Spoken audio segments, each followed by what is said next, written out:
Hello kiddies, I'm Chris from TechSpert and today we're going to be checking out the IQOO 12. One of the absolute very first Snapdragon 8 Gen 3 smartphones to launch globally with a fancy BMW inspired design, an eye-explodingly bright AMOLED display, and a camera that's apparently really good at shooting the sky at night, if you're not already sick to death of that. So I'm going to whip out the IQOO 12, show you what you get bundled in that box, and then through the magical powers of video editing, skip forward in time for my full in-depth IQOO 12 review. And for more on the latest and greatest tech, please do poke subscribe and ding that notifications bell. Cheers! So first up, what do you get in that snazzy looking box? Besides, of course, the fresh new IQOO 12. Well, you've got yourself an almighty 120 watt power adapter and also a USB cable. And IQOO has also chucked in a protective condom case and a whatever this is. This looks like pictures of a car, basically. So if you like cars, Bananarama. And that's the box done, so let's check out the fun. So I've had my SIM slapped inside of the IQOO 12 for a good few days now, and overall certainly hasn't disappointed, but let's start with the design, and it is a bit of a massive prick. That screen is a butterfly's ballsack short of 6.8 inches and this phone weighs 200 grams. So not as bad as an iPhone 15 Pro Max or a Samsung Galaxy S23 Ultra, but it is certainly a proper heifer. And as you'd expect from a flagship smartphone, you've got premium materials including an aluminium alloy frame, you've got a completely flat display and edges just like an iPhone, and then that arse end is made from porcelain enamel glass, very posh. And you can grab the IQOO 12 in either black or white, and if you grab the white model, well, this sports that BMW Motorsport inspired design. And it's quite subtle though, just the dinky wee tricolour logo there. And so if you couldn't give a monkey's chuff about BMW, well, it doesn't really matter. And even though that back end is glossy, I found this white model does a pretty good job of hiding any greasy fingerprints and smudges. But yes, that undeniably sizable camera setup does poke quite a distance from the arse end. But that's actually quite handy to use as a wee finger shelf if you are trying to operate this phone with just the one hand. However, while this is a premium smartphone through and through, there's no mention of the IQOO 12 being IP68 water and dust resistant, unlike a lot of rivals. So I won't go taking it in the jacuzzi with you. Now when you want to unlock your IQOO 12, well, you got the usual optical in-display fingerprint sensor, otherwise a bit of face unlock action, and both work really well. Both nice and fast to act. As you can see there, you don't even see the lock screen when using that face unlock unless you're in a completely dark room. And then once the phone's unlocked, you're straight into a good bit of FunTouch OS action. Is it fun? Well, it's not shit, so that's definitely a plus. In fact, as far as many launches go, it's a reasonably stock Android vibe. You've got your apps tray, you've got your Google Discover feed. You don't even have a separate control center like what you get with some launchers. You've just got your standard pull down notifications and quick toggles. And the usual fast and easy customization. You can chuck on an always on display, change up the icons, etc. And you can also tinker with the various animations up to and including the likes of the charging animation. Unfortunately, the IQOO 12 does come with a fair amount of crapware pre-installed. Stuff like Agoda. You've got hot apps and hot games, both of which can just f right off. Lazada, Trip.com. I've got 2 TikToks for some reason. And also, I'm shooting this unboxing and review video ahead of the official IQOO 12 launch, so I don't yet know how many years of OS and security updates this bad boy is going to get. I'm hoping it's at least a couple of OS updates and at least 3 or 4 years security updates. But at least you've got Android 14 straight out of the box, so at least it's bang up to date. And as with all pre-release software, I've experienced a couple of mild bugs. The Bluetooth connectivity has been a wee bit patchy. But overall, I gotta say the IQOO 12 has been pretty well behaved, certainly for a pre-release smartphone. And good news if you like to download tons of apps and media as well, because you've got either 256 or 512 gigs of storage, although sadly no microSD support. Pretty frickin' standard these days. Now your screen tech here is a 6.78 inch Samsung AMOLED display with a 2K resolution, 2800 by 1260, so visuals beautifully sharp, packed with finer detail. Perfect for editing photos or just kicking back with some Netflix or whatever. It's premium tech as you would expect. You've got full HDR10 plus streaming support. It's LTPO supported, so the refresh dodges between 1 and 144 Hz. Low refresh, perfect for the likes of the always on display, which is barely ever updating. Means it preserves that battery life. Meanwhile, you got a fast refresh if you're doing a bit of gaming or something. Allows for a high frame rate, makes the action creamy smooth. And apparently that display maxes out at 3000 nits when you slap it on that peak brightness. I don't have any push device to test that, but I can tell you it is eye-bleedingly bright. It's absolutely no worries if you're trying to see what you're doing outdoors on a really sunny day, I would imagine. I haven't seen the sunlight in about 3 weeks, to be honest. And of course, again, as you would expect from a premium device like the IQOO 12, you've got a stereo speaker setup. It sounds a little bit like this. There'll be no Pro version of the OnePlus 12, no Pro Plus, Pro Max, Pro Lapse, or any other versions with added swank. Just the good old-fashioned OnePlus 12. I've got no complaints with that audio output at all. It's reasonably powerful when you bump it right up, but without sacrificing the clarity. And thankfully the positioning of the speakers, even though they're on the edges, means you don't muffle them too easily when you are gaming. And while you don't have anything posh like Dolby Atmos support or DTS sound or anything like that, you do get Super Audio, which can tweak the sound output to suit whatever you're up to. You've also got Audio Super Resolution, kind of similar to Sony's digital sound enhancement engine. Got to admit, I didn't really notice much of a difference when I knocked that on when I was listening to a really crappy old YouTube video or anything like that, but whatever. Oh, and I do enjoy how you can customize the sound effects based on your age. I especially enjoy how I still fit in that middle bracket, makes me feel less of an old twat. Sadly, no headphone jack here on the IQOO 12, which is pretty standard for a premium smartphone these days. Bluetooth support can be a little bit patchy right now. I've found that when I've been listening on some headphones walking down the street, occasionally that connection's broken up a wee bit, but hopefully just an early bug that will be sorted by the time this phone hits shelves.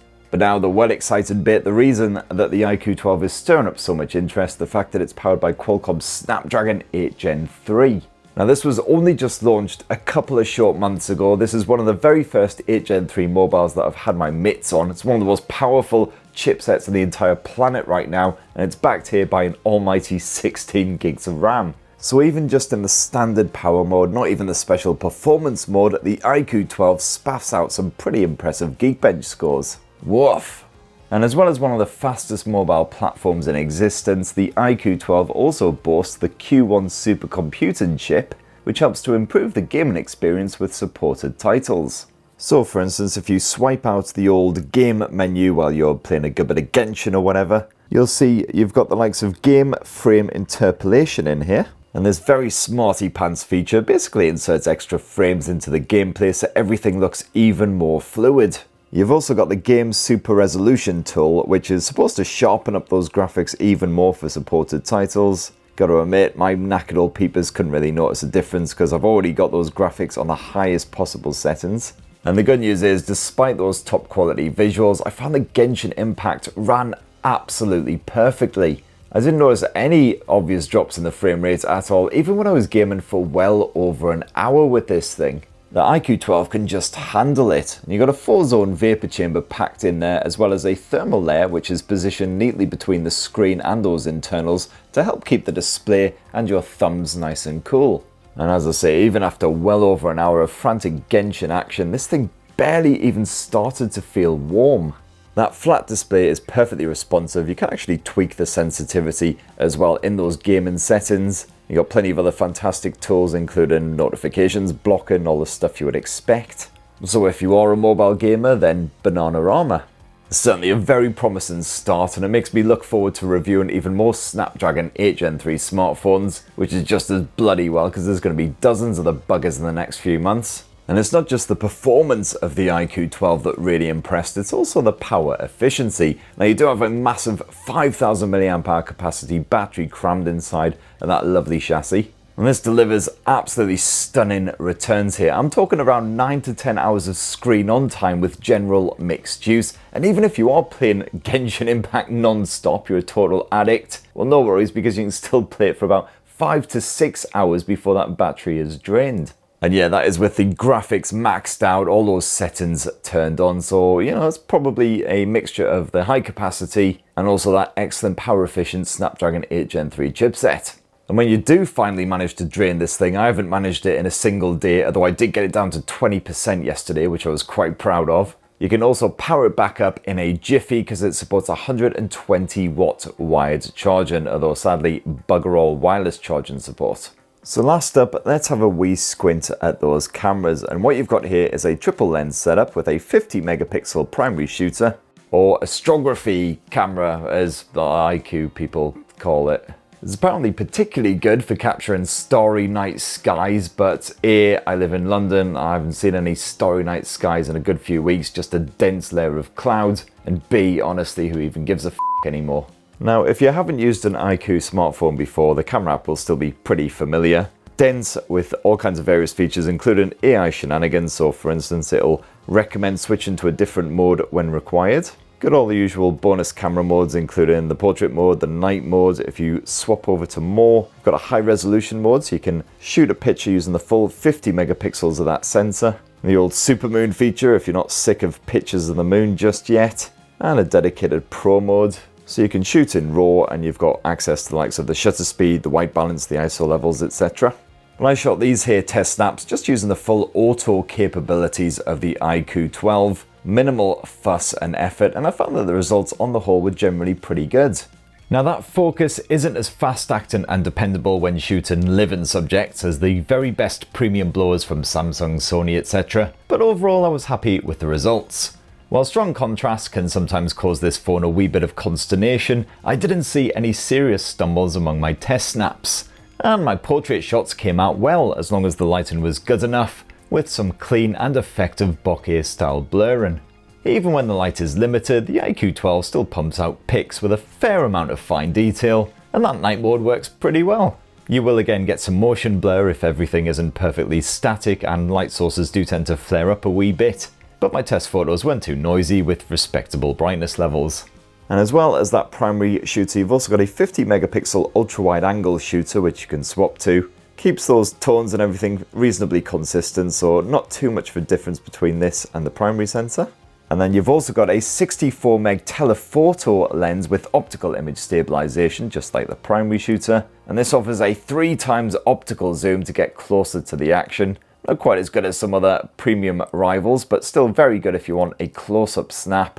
Zoom in past that 3 times mark and your image immediately sharpens, and I found that the zoom offered good returns up to around the sort of 20 to 30 times mark, depending on of course the time of day.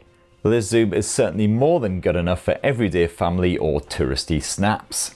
Swap to the video mode and the default is 1080p video at 30 frames per second, but you can shoot 4K again at 30 or 60 FPS or bump it all the way up to 8K at 30 FPS. I just shot my footage at 4K resolution because I don't have an 8K display, so that would have been pointless. And again, I found that my video footage was perfectly respectable. The visuals are good as long as you're not shooting in low light, in which case everything's a bit murky and pants. The audio pick up nice and clear from all directions and not too troubled by strong wind either. Stabilization really good as well, even at that 4K level. There's not too much shaky shenanigans if you are walking and shooting at the same time. And of course, naturally, you can zoom in on the action and swap to that telephoto lens at any time. And then last up around front, you've got yourself a 16 megapixel selfie shooter. And that selfie cam certainly does not enjoy bright backgrounds, but to be fair, the final results were still much better than what I actually saw on the screen in real time. Just remember to switch to the natural mode or you will look all smoothed over, like you didn't spend every day of the past 23 years drinking far too much booze. And that right there, my lovelies, in a tasty wee nutshell is the fresh new IQOO 12, one of the very first Snapdragon 8 Gen 3 powered smartphones to actually launch globally. And I gotta say, I have enjoyed my time with this thing. Performance has been off the charts, battery life has been incredible, and the rest of the package pretty solid as well. But it'd be great to hear your thoughts on the IQOO 12 down in the comments below. Please do poke subscribe and ding that notifications bell. It's been a long couple of days. For more on the latest and greatest tech, and have yourselves a ruddy, wonderful rest of the week. Cheers!